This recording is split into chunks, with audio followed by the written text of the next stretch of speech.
परितः चारों ओर घूमना घूर्णन गति है। अपने अक्ष के परितः चारों ओर घूमना, अपने किसी बिंदु के परितः या किसी अक्ष के परितः चारों ओर घूमना क्या है? घूर्णन गति। What is the difference between घूर्णन गति और वृत्तीय गति में? बैठिए।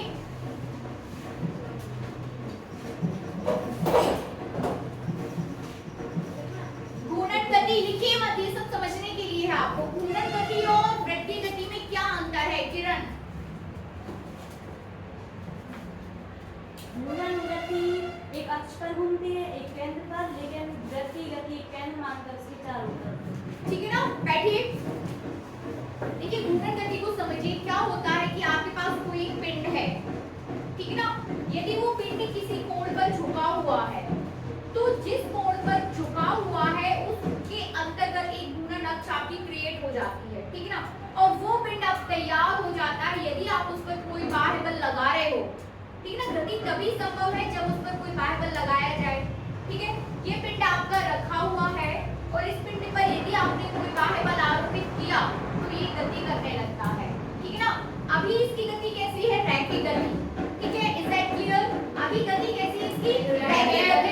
लेकिन यही पिंड यदि किसी एंगल पर झुका हुआ है, ठीक है ना, किसी बिंदु पर झुका हुआ है, तो क्या होता है? जिस बिंदु पर वो झुका हुआ होता है ना, उसके अंदर एक काल्पनिक घूर्णन अक्ष तैयार हो जाता है। और यदि आप किसी एंगल पर या किसी बिंदु पर झुके हुए पिंड पर अब यदि आप बल आरोपित करते हो तो वो पिंड क्या है? उस घूर्णन के अक्ष के परितः चारों तरफ घूमने के लिए तैयार हो जाता है। तो इस प्रकार की गति जो क्या होगी? घूर्णन गति, ठीक है ना। और किसी अक्ष के परितः, देखिए आपके पास क्या है? घूर्णन अक्ष है, ठीक है ना। आप किसकी बात कर रहे हो? घूर्णन अक्ष की। तो इसमें घूर्णन अक्ष, घूर्णन गति में घूर्णन अक्ष पिंड के अंदर होता है। किसमें होता है? पिंड के अंदर, ठीक है ना। इस तरीके से अपनी एक्सिस पे घूम रहा है। और इसमें क्या होता है? वृत्तीय गति में घूर्णन अक्ष बाहर होता है। अब ये पिंड जो है इस अक्ष के परितः चारों तरफ गति कर रहा है, इस अक्ष के परितः, ठीक है ना। Is that clear? घूर्णन गति करते हुए पिंड में यदि पिंड घूर्णन गति कर रहा है तो उस घूर्णन अक्ष जो है पिंड के अंदर होगा, इस पिंड के अंदर ही होगा किसी एंगल पर, ठीक है ना। और वृत्तीय गति में घूर्णन अक्ष क्या होता है? किसी के चारों बाहर होता है। आप बाहर किसी अक्ष के परितः चक्कर लगा रहे हो, ठीक है ना, किसी बिंदु के परितः चक्कर लगा रहे हो और यहाँ पर उसके अंदर ही होता है। Is that clear? अब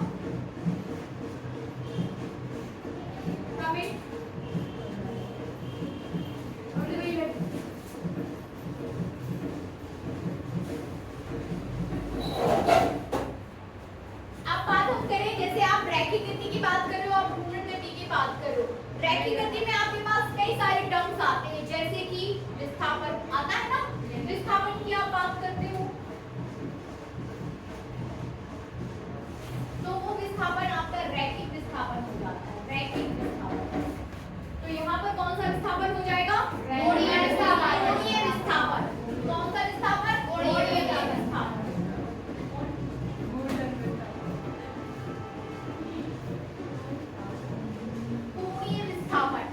ठीक है ना। यहाँ पर किसकी बात करते हो आप? वेग। तो वो वेग कौन सा है? रैखिक वेग। तो यहाँ पर कौन सा हो जाएगा? कोणीय वेग। कोणीय वेग होगा। कोणीय वेग, ठीक है। यहाँ पर आप किसकी बात करते हो? रैखिक त्वरण।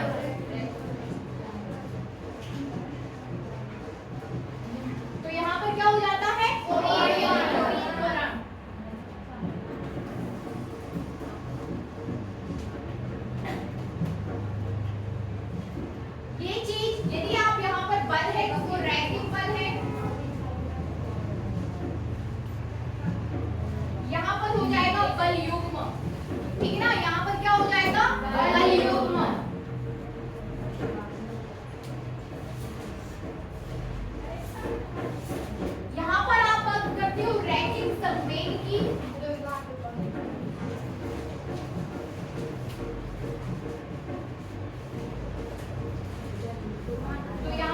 बात करते हो कोणीय संवेग।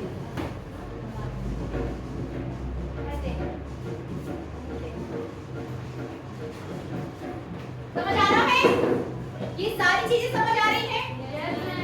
गतियों में टर्म्स भी आपके क्या हो जाएंगे, अलग अलग हो जाएंगे। यहाँ पर आप यदि रैखिक संवेग, रैखिक विस्थापन को आप s से डिनोट कर रहे हो तो कोणीय विस्थापन को आप थीटा से डिनोट करोगे, ठीक है ना? किससे डिनोट करोगे? थीटा से। फिर यदि यहाँ पर आप रैखिक वेग को v से डिनोट कर रहे हो तो कोणीय वेग क्या हो जाएगा? ओमेगा।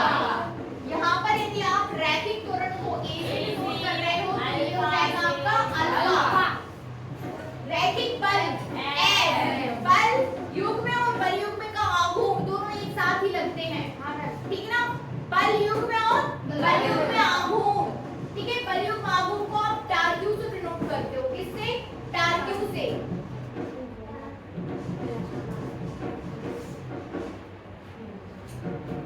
बल युग्म आघूर्ण को आप किससे डिनोट करते हो? टार क्यू से। टार क्यू ऐसे बनेगा, टाउ जैसा बनेगा, टाउ, टार क्यू बोलते हैं जिसे, ठीक है ना? फिर रैखिक बल, ये त्वरण हो गया आपका F, ठीक है ना? ये बल इसके साथ है, ठीक है?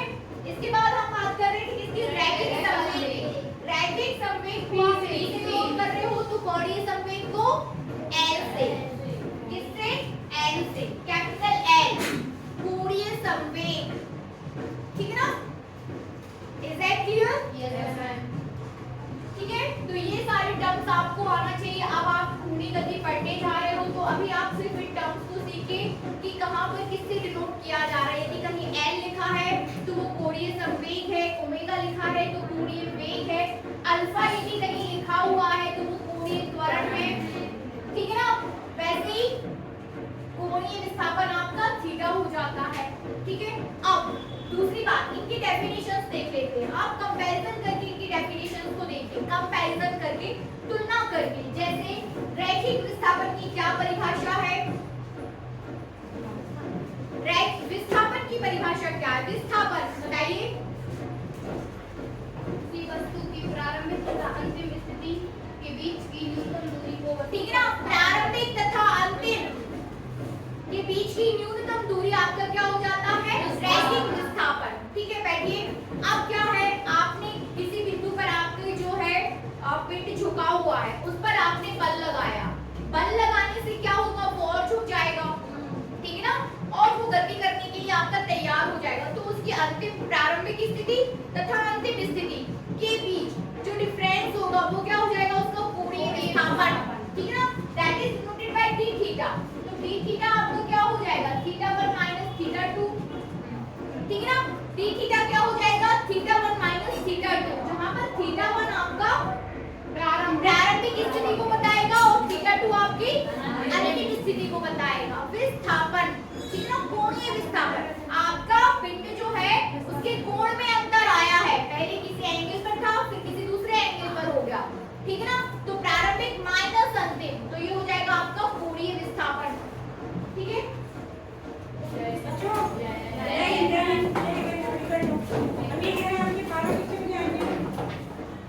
पेरेंट्स को बुलाया ना? 12 बजे की बात करें। 12 के बाद बुलाया सबने, है ना? आएंगे ना? ठीक है, आना चाहिए मोस्टली बच्चों के आना चाहिए और मोस्टली बच्चे आएंगे पेरेंट्स लेकर के, ये बोला गया था। रेयर केस में कोई एक आदमी होता है कि किसको प्रॉब्लम हो जाती है, ठीक है? चलो, अच्छा नहीं है तो आप फोन ले लीजिए क्लास टीचर से और घर पे फोन कर दीजिए कि 10 मिनट को आइए पढ़ाएं, ठीक है? ठीक है, बता लीजिए अपने पेरेंट्स को। चलिए अभी हम बात कर रहे हैं रैखिक त्वरण की, तो बात मत करिए। रैखिक त्वरण, त्वरण क्या है बताइए किरण? रैखिक वेग में परिवर्तन की दर। रैखिक वेग में परिवर्तन की दर क्या हो जाएगा? रैखिक त्वरण। रैखिक वेग में परिवर्तन, it means v1 v2 divided by t, ठीक है ना? v1 v2 divided by t, that is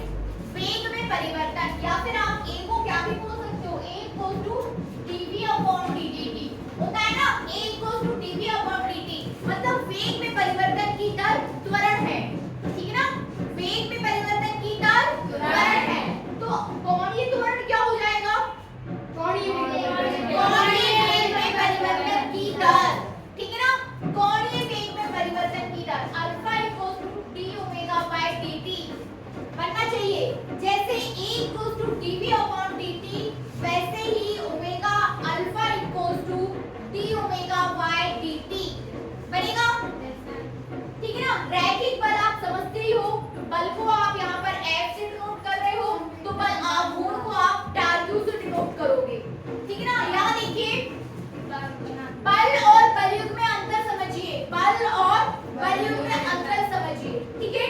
जैसे ये कोई पिंड रखा हुआ है और इस पिंड को स्थानांतरित करने के लिए मैं इसके एक पॉइंट पर बल लगाऊंगी तो वो क्या हो जाएगा, स्थानांतरित हो जाएगा, ठीक है। लेकिन यदि आपके पास ये दरवाजा है, ठीक है ना, अब दरवाजे को खोलने या बंद करने के लिए आपको क्या करना पड़ेगा, एटलीस्ट मोर देन 2 पॉइंट पर आपको फोर्स लगाना पड़ेगा, तब जाके वो घूमेगा, समझ रहे ना। जैसे कि बॉटल का ढक्कन है, ठीक है ना, बॉटल का ढक्कन समझ रहे हैं, वो बॉटल है उसका ढक्कन है, आपको खोलना है, बॉटल को क्या करना है, खोलना है, ओपन करना है, तब आप क्या करोगे, आप एक पॉइंट पर बल लगाओगे तो क्या खुलेगा, नहीं खुलेगा। ये जो है ये बॉटल है आपके पास, यदि आप इसके किसी एक पॉइंट पर फोर्स लगा रहे हो तो खुलेगा, खुल जाओ, नहीं खुलेगा। एटलीस्ट आपको 2 पॉइंट पर फोर्स लगाना पड़ेगा, 2 पॉइंट पर, फिर जब आप बल लगाओगे तब जाके वो खुलेगा, ठीक है ना। तो ये क्या हो गया आपका एक बल नहीं, अब आप एटलीस्ट 2 बल लगा रहे हो तो वो हो जाता है बल युग्म, क्या हो जाता है, बल युग्म। अब बल आघूर्ण क्या हो जाएगा, बल देखिए 2 पॉइंट पर आपने बल लगाया, ठीक है ना, तो बल आघूर्ण क्या हो जाएगा, उनमें से एक बल, दोनों ही बल बराबर होते हैं, दोनों ही पॉइंट पर लगाए गए बल कैसे होते हैं, बराबर होते हैं, लेकिन उनकी दिशाएं क्या होंगी, विपरीत। इसको आप इस डायरेक्शन में लगा रहे हो तो इस पॉइंट पर लगने वाला बल इस डायरेक्शन में होता है ना। ये बल ये इस पॉइंट पर जो आप बल लगा रहे हो इसका डायरेक्शन इस साइड है, और इस वाली का जो बल लगा रहे हो इस पॉइंट पर जो आप बल लगा रहे हो वो क्या है, दूसरी साइड, ठीक है ना। तो एक बल गुणा दोनों बलों के बीच की लंबवत दूरी, ठीक है ना, वो क्या हो जाता है आपका बल युग्म आघूर्ण, ठीक है ना। ये समझ गए ना, ये ऊपर की चीजें समझ गए। अब इसको इस पे ध्यान दो, बल युग्म आघूर्ण पर, बाकी चीजें समझ गए हैं आप, है ना।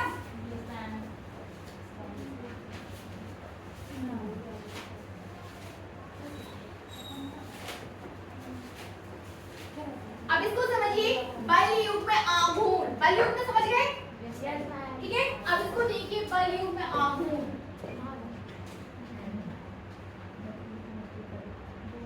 बल युग्म आघूर्ण आपका हो जाएगा एक बल। देखिए बल युग्म आघूर्ण आपका कहाँ लगेगा, जहां पर 2 बलों का कॉम्बिनेशन आप यूज कर रहे हो, ठीक है ना। तो बल युग्म आघूर्ण हो जाएगा एक बल गुणा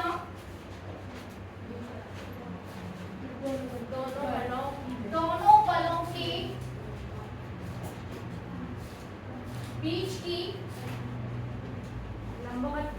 लंबवत दूरी, it means F into R। दूरी को आप R से डिनोट कर दो और बल को F से, then torque Q equal to F into R। एक बल गुणा दोनों बलों के बीच की लंबवत दूरी बनेगा, ये हो जाएगा आपका बल युग्म आघूर्ण। इसका आप यूनिट भी निकाल सकते हो, दूरी, दूरी मतलब दूरी, दूरी का मतलब ऐसे ही है, दोनों बलों के बीच की लंबवत दूरी, जैसे ये तो ये लंबवत दूरी हो जाएगी, ठीक है ना। न्यूनतम दूरी भी बोल सकते हो, लंबवत का मतलब होता है न्यूनतम दूरी, सीधी दूरी, सीधा ले लो। टाउ में क्या रखेगा, टाउ क्यों नो, जैसे ही सिंबल है, जैसे थीटा आपका एक सिंबल है, tau Q is also a symbol, मैं इसको समझ नहीं, थीटा कैसा, हम जाओ नहीं आ रही है, कुछ नहीं है, ऐसा लाइन खींचो, ठीक है ना, फिर इसमें ऐसा कर दो तो टाउ क्यू बन जाएगा, थोड़ा सा ऐसा लेके आओ, ये ऐसा, थोड़ा सा ऐसा और ऐसा कर दो, फिर टाउ क्यू हो जाएगा, ठीक है ना। क्या हो जाएगा, tau Q is not a scientist, it's the symbols, जैसे थीटा सिंबल है, ओमेगा सिंबल है, ठीक ना, जाई सिंबल है, लैम्डा सिंबल है, so it is also a symbol. दूसरी जैसे अपनी हिंदी की भाषा के कुछ अपन संकेत होते हैं, वैसे ही किसी दूसरी लैंग्वेज के संकेत है, ठीक है ना। तो बनेगा बल युग्म, बल युग्म आघूर्ण समझे आप, जहां बल युग्म यूज कर रहे हो, कई जगह हम यूज करते हैं, बॉटल खोलने में, दरवाजे पर आपका बल युग्म है, ये पंखा चल रहा है, यहाँ पर भी आप बल युग में घूर्णन गति जैसे वर्ड्स को यूज करते हो, ठीक है ना? बनेगा बनेगा। बल युग में आघूर्ण का बल योग में आघूर्ण निकालने से हमारा क्या तात्पर्य, मतलब क्यों निकालेंगे? बल युग में आघूर्ण, देखिए आप बल, आप यहाँ देखिए जैसे आपने डायरेक्ट बोल दिया कि इतना फोर्स है, 5 न्यूटन का फोर्स है, लेकिन बल युग में को आप कैसे मेजर करोगे कि कितना फोर्स है? अब आप यहाँ पर आपको ये नहीं करना है कि इस पॉइंट पर फोर्स प्लस इस पॉइंट पर force equals to total force, नहीं, आप बल को ही मेजर कर रहे हो। यहाँ पर आप बल युग्म को ही मेजर कर रहे हो। वो किसके थ्रू करोगे? इसके थ्रू, बल युग्म आघूर्ण के थ्रू, ठीक है ना? ये चीज आपको फोर्स ही दिखा रहा है, ठीक है ना? जैसे आपने फोर्स यूज किया, जैसे मैंने एक बॉटल का ढक्कन खोलना है, मुझे यहाँ पर मुझे बल लगाना है, तो आप उसको कैसे मेजर करोगे? वो बल युग्म आघूर्ण ही है। इसमें तो ऐसे कह रहे थे इतना न्यूटन बल लगा। हाँ, यहाँ पर तो आपने सीधे बोल दिया कि मैंने यहाँ पे 2 न्यूटन का फोर्स लगाया, सीधा, ठीक है ना? लेकिन जब आप बल युग्म लगा रहे हो तो वहां पर भी आपको चीजों को मेजर तो करना पड़ेगा कि आप कितना ले रहे हो, समझ रहे ना कि कितना ले रहे हो? तो वो कैसे मेजर करोगे? बाय बल युग्म आघूर्ण, बल युग्म आघूर्ण के द्वारा बनेगा। बहुत इंपॉर्टेंट चीज है आपकी ये। दोनों तरफ जो बल लगता है वो समान रहता है, तो एक को ले लेते हैं। एक बल, हाँ, इसलिए एक बल गुणा दोनों बलों के बीच की लंबवत दूरी, तो वो हो जाएगा आपका बल युग्म आघूर्ण बनेगा। सभी बच्चों से, सभी से, ठीक है ना? सभी से बनेगा, है ना? चलिए अब आगे बढ़ते हैं। इसका डेरिवेशन करना है आपको, नहीं बनेगा तो मैं बता दूंगी आपको, ठीक है? अब हम बात करेंगे कोणीय संवेग की, ठीक है ना? कोणीय संवेग साफ कर लीजिए, हेडिंग दीजिए कोणीय संवेग। इसको थोड़ा डिटेल में देखिए। तो कुछ वर्ड, ये टर्म्स आपको क्लियर हुए कि रैखिक गति में आपको कौन से टर्म्स यूज करने हैं, और यदि आप घूर्णन गति कर रहे हो तब आपको कौन से टर्म्स यूज करने हैं, ठीक है ना? तो ये सारे पॉइंट्स आपके रैखिक गति के लिए हो जाएंगे, और यहाँ पर जितने भी सारे पॉइंट्स थे वो किसके लिए हो जाएंगे? घूर्णन गति के लिए बनेगा। सभी से यस मैम।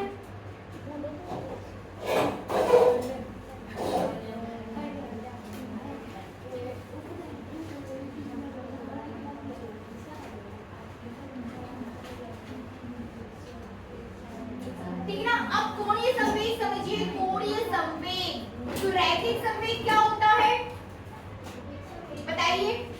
रैखिक द्रव्यमान गुणा रैखिक वेग, है ना? हाँ नोट करा दूं क्या मैं आपको? नो मैम, कर लेंगे, बैठिए, ठीक है? तो रैखिक संवेग क्या है? P = mv। अब कोणीय संवेग की यदि अपन बात करें तो यदि टर्म्स जैसी बात होती है कि यदि आप रैखिक गति कर रहे हो तो उसमें रैखिक संवेग आपको क्या बताता है? द्रव्यमान गुणा वेग, ठीक है ना? द्रव्यमान की जो वस्तु है उस पर बल लगाने पर वो कितनी बार घूमती ठीक है? न्यूटन की गति का दूसरा नियम क्या है? है। F बराबर m। संवेग में परिवर्तन समानुपाती होती है, ठीक है ना? तो जब कोई वस्तु रैखिक गति कर रही होती है, ठीक है ना, और उस पर यदि बल की आपको मेजर करना है तो आप बोल देते हो कि बल में परिवर्तन, बल लगाया गया बल संवेग में परिवर्तन के बराबर होता है। बोल देते हैं ना हम कि उस पर लगाया गया बल संवेग में परिवर्तन के बराबर होता है। फिर यदि आप घूर्णन गति कर रहे हो और यही चीज आ रही हो तब आप कौन सा वर्ड यूज करोगे? कोणीय संवेग। बात समझ में आ रही है? फिर से देखिए, बात यह है आपकी कि यदि आप रैखिक गति कर रहे हो तो न्यूटन की गति के द्वितीय नियमानुसार संवेग में परिवर्तन की दर, ठीक है ना, संवेग में परिवर्तन की दर उस पर लगाए गए बल के समानुपाती होती है। इसी प्रकार कोणीय संवेग में परिवर्तन की दर, यदि आप घूर्णन गति कर रहे हो तो जो आप बल लगा रहे हो वो टाक्यू हो जाता है, ठीक है ना? तो कोणीय संवेग में परिवर्तन की दर उस पर लगाए गए बल युग्म आघूर्ण के समानुपाती होती है, ठीक है ना? तो यहाँ पर जो टर्म आ रहा है वो है कोणीय संवेग, और L हो जाता है आपका n MVR। क्या हो जाता है? MVR। इट मींस उस पिंड का द्रव्यमान वो पिंड किस वेग से गति करता है और R क्या हो जाएगा? दोनों के बीच की दोनों पॉइंट्स पर जहां पर आप जब तक आप टाइप नहीं रहेगा तो L नहीं रहेगा, ठीक है ना।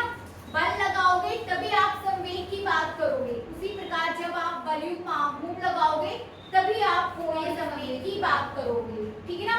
तो ये R वही है दोनों बलों के बीच की लंबवत दूरी, M उस पिंड का द्रव्यमान, V यहाँ पर रैखिक वेग है। क्या है? रैखिक वेग, ठीक है ना। पिंड स्थानांतरित गति घूर्णन गति करने के साथ साथ स्थानांतरित गति भी करता है, ठीक ना। स्थानांतरित गति और घूर्णन गति क्या है? स्थानांतरित गति वह गति जब पिंड के आपने पिंड पर बल लगाया और पिंड के अंदर के प्रत्येक कण समान वेग से समान दूरी पर स्थानांतरित हो जाएं, ठीक ना। जैसे आपके पास ये कोई पिंड है, इस पिंड पर आपने बाहर से बल लगाया और इस पिंड का प्रत्येक कण कैसा? प्रत्येक कण पर विस्थापन कैसा होगा? एकदम समान। ये पार्टिकल यहाँ किसका है तो यहाँ का पार्टिकल उतनी ही दूरी आगे खिसक जाएगा, ठीक है ना। जैसे कि ये आपके पास कोई पिंड है, इस पिंड पर कई सारे पार्टिकल इस तरीके से क्या है? जमे हुए, ठीक है ना। जमे है ना, व्यवस्थित हैं, ठीक है ना। यहाँ पर आपने कोई फोर्स लगाया, आपने पिंड पर फोर्स लगाया, ये फोर्स इक्वली डिस्ट्रीब्यूटेड हो जाएगा पार्टिकल्स पर। इज दैट क्लियर ना? इक्वली डिस्ट्रीब्यूटेड हो जाएगा कहाँ पर? अंदर। तो इस पिंड पर जो ये इस कण पर भी फोर्स लगेगा, इस पर भी लगेगा, इस पर भी लगेगा, इस पर भी लगेगा। सभी कण क्या होंगे? विस्थापित होंगे।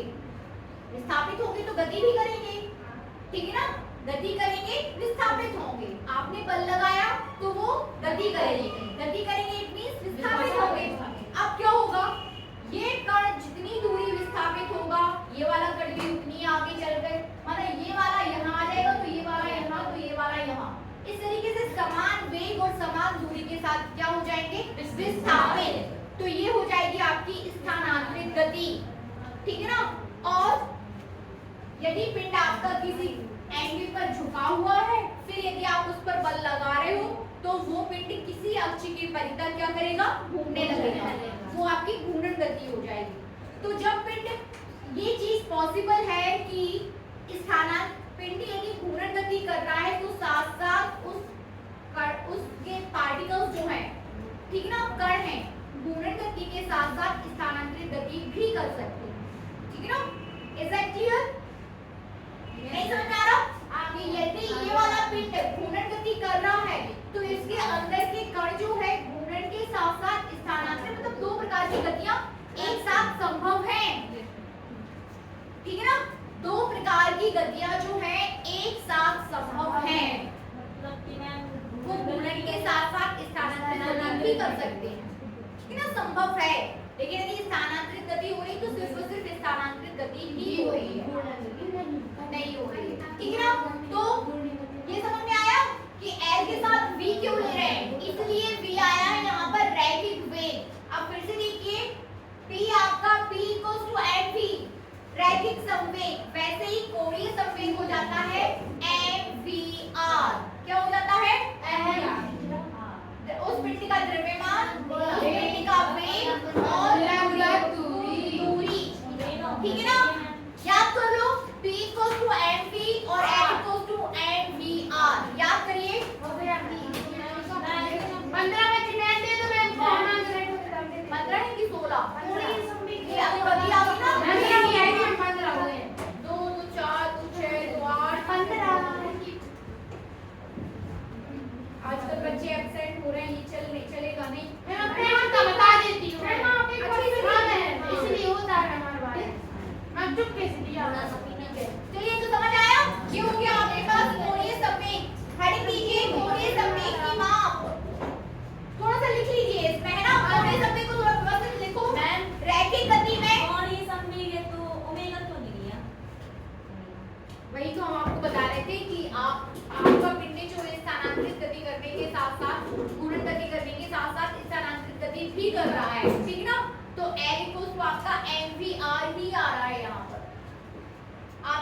में कन्वर्ट करना चाहते हैं तो V और ओमेगा के बीच संबंध लिख लीजिए और फिर वहां पर ओमेगा आ जाएगा। जैसे V बराबर R ओमेगा, ठीक है ना, V बराबर क्या होता है R omega, then N equals to आपका आ जाएगा N omega R omega and R, ये हो जाएगा N ओमेगा, ये हो जाएगा क्या M R स्क्वायर ओमेगा, ठीक है ना, बनेगा।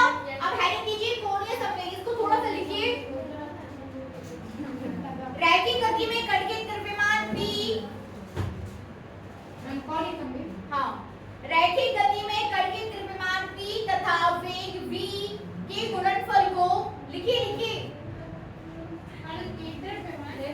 रैखिक गति में कण के द्रव्यमान M तथा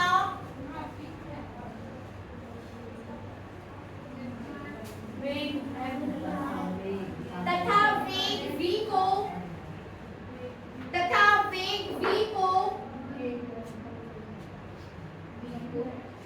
V के गुणनफल को रैखिक संवेग कहते हैं। रैखिक संवेग P बराबर mv, ये तो आपने करवा दिया था। रैखिक संवेग P बराबर mv, जब आपको कोणीय संवेग बताना है तो उसके लिए आपको थोड़ा सा परिभाषित करना पड़ेगा रैखिक संवेग के लिए, ठीक है। तो P इक्वल्स टू mv, आगे लिखिए।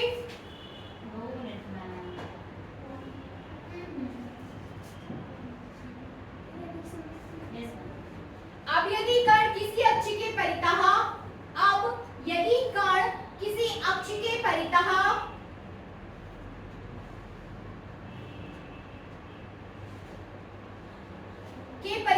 घूमता है तो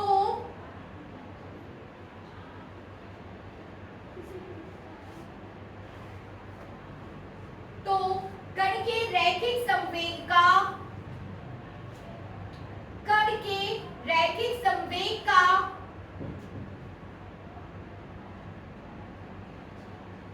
घूर्णन अक्ष के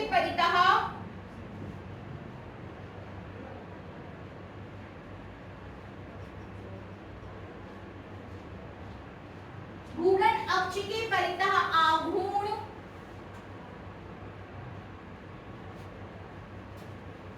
कण का कोणीय संवेग कहलाता है। कण का कोणीय संवेग कहलाता है, बनेगा।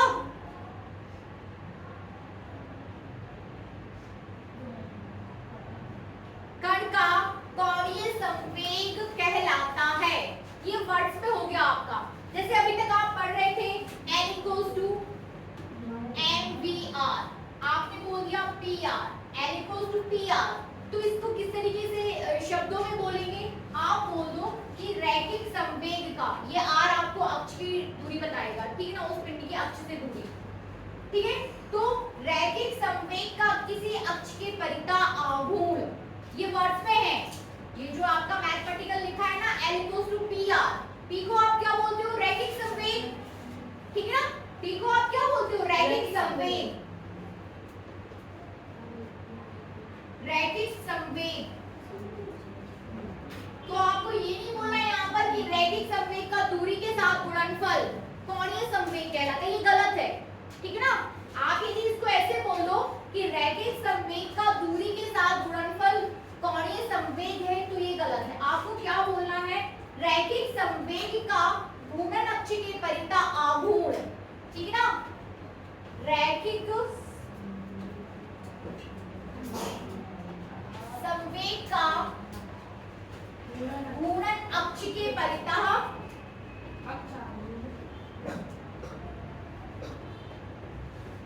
आघूर्ण, घूर्णन अक्ष के परितः आघूर्ण कोणीय संवेग है। यही डेफिनेशन आपको लिखना है, समझना है, समझाना है, ठीक है ना। आघूर्ण एक प्रकार का आपका ये हिंदी का वर्ड है। आघूर्ण आपको बताता है मोमेंटम, जिसे आप मतलब एक प्रकार का हिंदी वर्ड है जिसे आप क्या बोलोगे? मतलब किसी नहीं आघूर्ण, अरे अरे ना बेटा, नहीं क्या बोलते हैं इसे? हाँ, मोमेंटम, आघूर्ण, घूमना होगा, घूमना नहीं है। आघूर्ण एक प्रकार का आपका एक प्रकार का क्या है? आघूर्ण इट मींस, हिंदी वाले सर से पूछना। हाँ, नहीं हिंदी वाले सर से नहीं पूछना, मैं ही बता दूंगी आपको। मैम मुझे हिंदी में बताएंगे, हिंदी टाइप नहीं बताएंगे। हिंदी में नहीं अलग है, इसको थोड़ा सा देखिए कई जगह जैसे आप जड़त्व आघूर्ण की बात कर रहे हो, जड़त्व का विरोध करना जड़त्व आघूर्ण हो जाता है। उसी प्रकार से आपका ये जो है रैखिक संवेग का घूर्णन अक्ष की परिता आघूर्ण, ये भी क्या है, कोणीय संवेग घूमने का विरोध करता है। तो उस मोमेंट उस चीज को आप किस तरीके से मेजर करोगे, ठीक ना, चीजों को नापना, विरोधाभास को नापना, समझ रहे हैं ना। जड़त्व आघूर्ण क्या है, जड़त्व, आपका वर्ड आपको समझ में आ गया कि जड़त्व है, लेकिन जड़त्व क्या करता है, गति में परिवर्तन का विरोध करता है, अपने आप में हो रहे परिवर्तन का विरोध करता है। तो उस विरोधाभास को आपको क्या करना है, मेजर करना है, ठीक है ना। क्या करना है, मेजर करना है, नापना है। तो वहां पर वर्ड दे दिया गया जड़त्व आघूर्ण।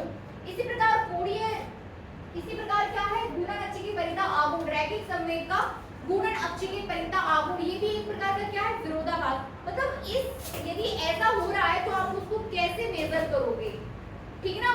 तो ये चीज आपकी क्या हो जाएगी, वो आघूर्ण में आ जाता है। इसको और डिटेल में उसकी परिभाषा क्या होगी आघूर्ण की, उसको मुझे थोड़ा सा देखना पड़ेगा। ये समझ में नहीं आया किसका विरोध करता है, कि घूमने का विरोध करता है। आप मैं भी इस प्रकार से मैं समझ के बता रहा हूँ। नहीं बल नहीं है, बल नहीं है आघूर्ण, ठीक है ना। कार्य करता है उससे। किसके जैसा, नहीं घर्षण क्यों बीच में ले आते हैं हम लोग, समझ ही नहीं आता हर चीज आपकी घर्षण में क्यों आ जाती है। घर्षण यहाँ पर है ही नहीं, घर्षण की अभी हम बात ही नहीं कर रहे हैं, घर्षण अलग चीज है, ठीक है ना। घर्षण नहीं है यहाँ पे घर्षण आप क्यों लेके आ रहे हो, ठीक है ना। तो ये हो गया आपका कोणीय संवेग, रैखिक संवेग का किसी अक्ष की परिता आघूर्ण, ये हो गया आपके पास कोणीय संवेग। आगे लिखिए, कोणीय संवेग की माप,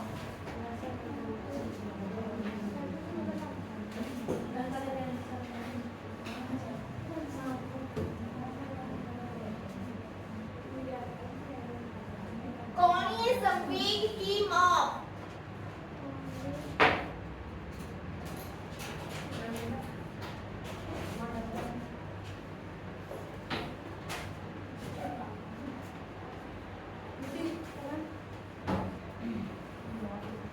कोणीय संवेग की माप नोट करिए, कोणीय संवेग की माप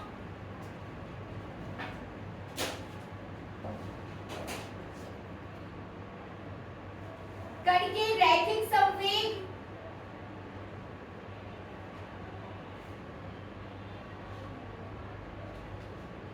रैखिक संवेग तथा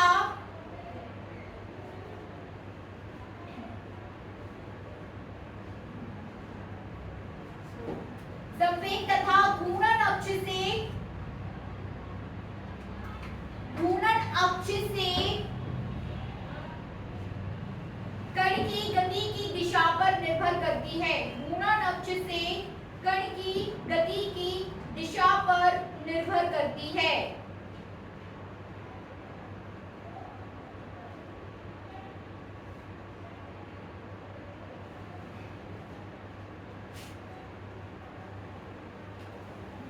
ठीक है ना, इसको समझिए। ये आपके पास क्या है, कोई पिंड है, ठीक है ना। माना कि ये क्या है, कोई पिंड है, इसके इस बिंदु से इस बिंदु के परितः ये पिंड घूम रहा है, ठीक है ना। तो इस बिंदु पर यदि आप कोई रेखा खींच दो, ये हो जाएगा आपका क्या, घूर्णन अक्ष। क्या हो जाएगा, घूर्णन अक्ष, ये हो जाएगा घूर्णन अक्ष, ठीक है ना। अब आप बात करो कि ये पिंड है जो कई सारे पार्टिकल्स से मिलकर बना है, क्या, कई सारे पार्टिकल्स से मिलकर बना है, और प्रत्येक पार्टिकल की घूर्णन अक्ष से सदिश दूरी अलग अलग होगी, होगी ना।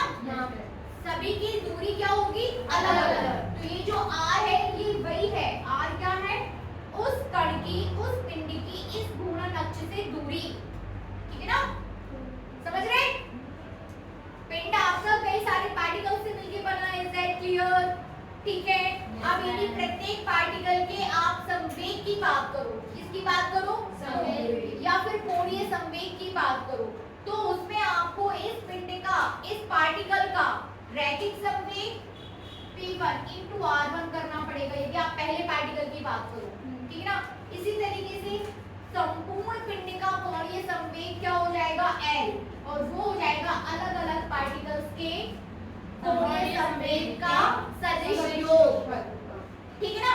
अलग अलग कण के कोणीय संवेग का सदिश योग, ठीक है ना। अलग अलग कण के कोणीय संवेग का सदिश योग, ठीक है। आगे लिखिए, ये चित्र नहीं बनाना है आपको, ये समझाने के लिए था। लिखिए, अर्थात कहां तक लिखा आपने?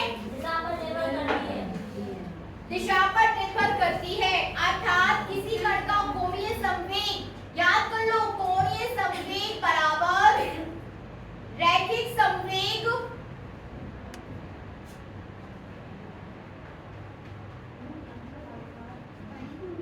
कोणीय संवेग बराबर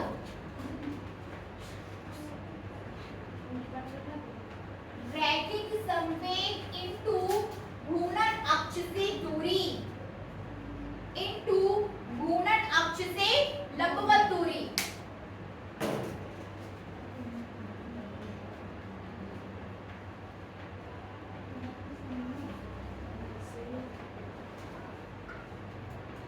लंबवत दूरी याद कर लो सभी। अनामिका क्या होगा कोणीय संवेग? घूर्णन अक्ष समझ आ रहा है कि घूर्णन अक्ष क्या है? घूर्णन अक्ष वो अक्ष जिसके परिधि आप घूम रहे हो, ठीक है ना। पारुल क्या है घूर्णन अक्ष? अक्ष से मतलब एक प्रकार की लाइन है, जैसे ये है, ये घूम रही है, तो ऐसी तो कोई लाइन होगी ना जिसके अंदर इसके जिसके परिधि ये बॉर्डर घूम रही होगी, तो वो क्या हो जाएगी उसकी घूर्णन अक्ष, जिसमें ये बाहर के जितने भी पार्टिकल आप किसी के सापेक्ष ही गति करते हो। सीधी बात है क्या है, आप किसी के सापेक्ष गति कर रहे हो, जैसे मैं ये गति कर रही हूँ तो मैं आप लोगों के सापेक्ष गति कर रही हूँ, ठीक है ना। तो बात क्या है यहाँ पर घूर्णन अक्ष की। घूर्णन अक्ष क्या है? इसी के सापेक्ष सारे पिंड, इस पिंड के जितने भी कण होंगे वो इसी अक्ष के परितः घूमेंगे। किसी के चारों ओर घूमने की आप बात कर रहे हो ना, तो वो किसी ना किसी अक्ष के परितः घूमेंगे। अक्ष मतलब होता है कोई एक लाइन, एक काल्पनिक लाइन है। कैसी है? काल्पनिक रेखा है, ठीक है ना। काल्पनिक रेखा है, उस काल्पनिक रेखा के ही परितः सभी कण घूम रहे होते हैं, तो वही काल्पनिक रेखा घूर्णन अक्ष है। घूर्णन अक्ष समझ पा रहे हैं आप लोग? जी हाँ। यहाँ पे बबली घूर्णन अक्ष ऐसे तुम्हारे बीचों बीच ही होगा, लगभग बीचों बीच, जिसके परितः आप हमेशा जैसे ये पिंड है, अगर पिंड खोखला है तो डिपेंड करता है। काल्पनिक रेखा की बात कर रहे हैं, उसका उससे मतलब नहीं है कि आपका गोला है कि भरा हुआ है, उसका कोई मतलब नहीं। देखिए घूर्णन अक्ष डिपेंड करता है कि आपका ये जो आपका जो पिंड है किस एंगल पर झुका हुआ है, ठीक है ना। अब ये ऐसे झुका हुआ है तो रेखा ऐसे सीधी ही जाएगी, ऐसा मतलब नहीं कि रेखा ऐसे हो गई, तो घूर्णन अक्ष की स्थिति बदल गई। डिपेंड किस पे कर रही है घूर्णन अक्ष कि आप इतने किस एंगल पर झुके हुए हो। यदि ये झुकी नहीं है और मैं इस पे बल लगा रही हूँ तो ये स्थानांतरित गति करेगा, ठीक है ना। फिर ये आपका घूर्णन गति नहीं करेगा, ये तब घूर्णन गति करेगा जब ये किसी न किसी एंगल पर झुका हुआ है, ठीक है ना। तभी घूर्णन गति करेगा जब ये किसी न किसी कोण पर कैसा है? झुका हुआ है। अब डिपेंड करेगा कि वो इतना झुका है, इतना, तो इसी कोण के झुकाव पर आपकी घूर्णन अक्ष की स्थिति आपको पता चल जाएगी कि कितनी होगी, कहाँ होगी, ठीक है ना। वो तो घूर्णन अक्ष से जाती है, मतलब घूर्णन बिंदु से जाती है जिसके घूमने, तो फिर वो तो अंदर रहती है ना। हाँ वस्तु के काल्पनिक रेखा बाहर कैसे हो जाएगी? तो अंदर रहेगी, ये है, ये ऐसे घूम रहा है तो इसके अंदर जा रही, यहाँ जा रही ऐसे, ठीक है ना। आप उसके ऐसे ना अच्छा मतलब लीजिए, सीधी ही जाएगी, ऐसे जा रही तो जहाँ जिस एंगल में वो ऐसे घूमेगी, आपको घूमने आप ऐसे नहीं घूम सकते कि आप कहीं भी घूम गए, ठीक है ना। बैलेंस होती है चीजें तभी आप घूम कि घूर्णन अक्ष हमेशा बीच से जाएगी, ऐसा नहीं है, ठीक ना। आप उस पर कितना फोर्स लगा रहे हो। अब ये पिंड है रखा हुआ है, मैंने थोड़ा सा फोर्स लगाया तो वो यहाँ घूमेगा, मैंने ज्यादा फोर्स लगा दिया तो वो ज्यादा घूमेगा, ठीक ना। तो डिपेंड करता है कि आप उस पर कितना फोर्स लगा रहे हो, फिर वो उसी पॉइंट के परिता घूमेगा। आप जो है, ठीक है, आप जो है कैसा पेन आप उस पे बलून लगाया है, आपने बलून लगाया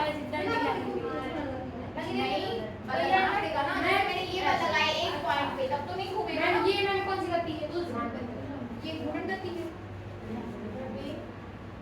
घूर्णन घूर्णन गति है ये, ठीक है ना। यदि आप इस अक्ष के परिता घूम रहे हो तो घूर्णन गति है ये, लेकिन ये वाला पॉइंट जो है यदि इस वाले की बात करें तो ये गति करेगा, ठीक है ना।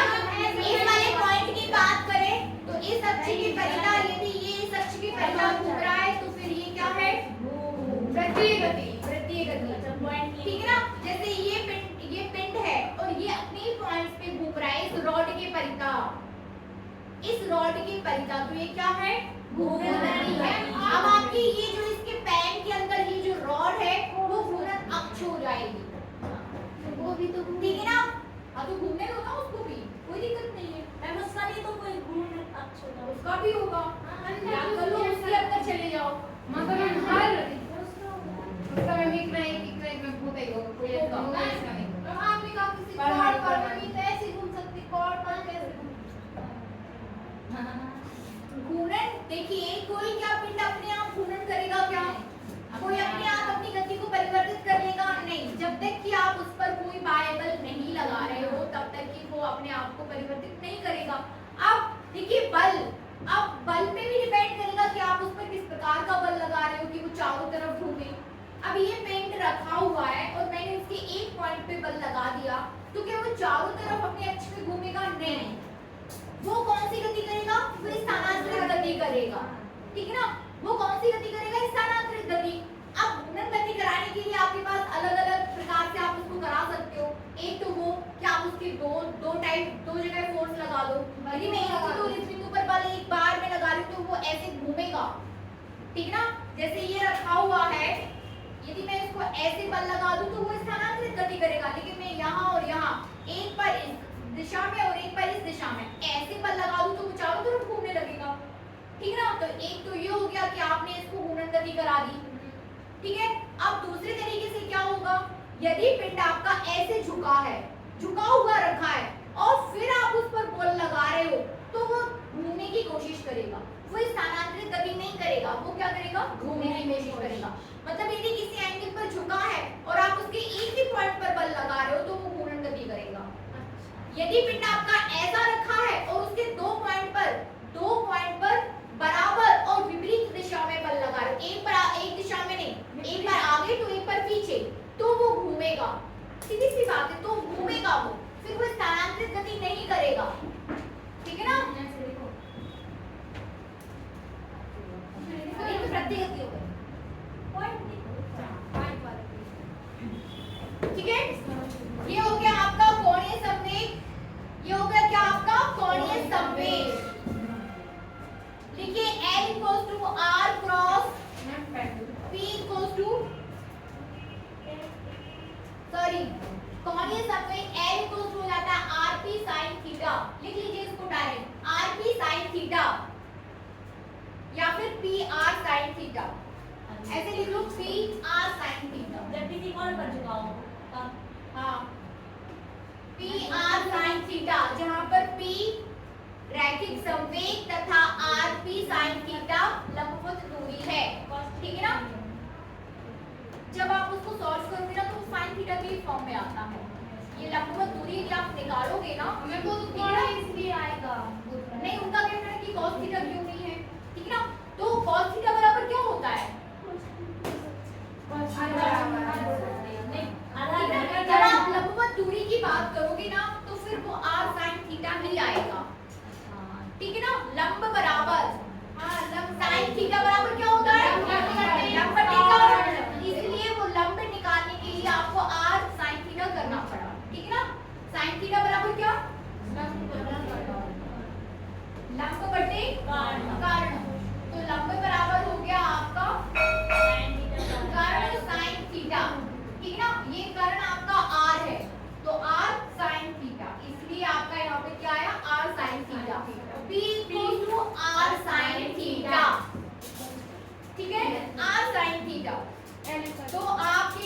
एल कंप्लीटली एल आपको मिल गया है, that is L R P R sine theta, ठीक है ना। कौड़ी समथिंग के लिए याद कर लो पी आर साइन थीटा या आर साइन थीटा। कौड़ी संवेग का मात्रक लिखिए, फटाफट बताइए कौड़ी संवेग का मात्रक क्या हो जाएगा।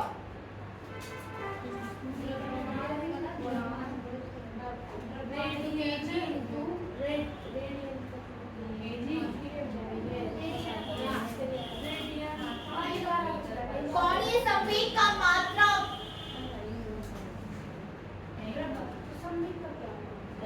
kg into kg m square s minus 1 radian। कौड़ीय संवेग एम वी आर, ठीक ना, एम वी आर, एम का मात्रक केजी, केजी, वी का मात्रक मीटर प्रति सेकंड और आर का मात्रक मीटर, मीटर। तो इसका क्या हो जाएगा पर सेकंड, ठीक है ना। विमीय सूत्र निकाल दो, एम का विमीय सूत्र रखिए कैपिटल एम, एम का विमीय सूत्र ml2 t minus 1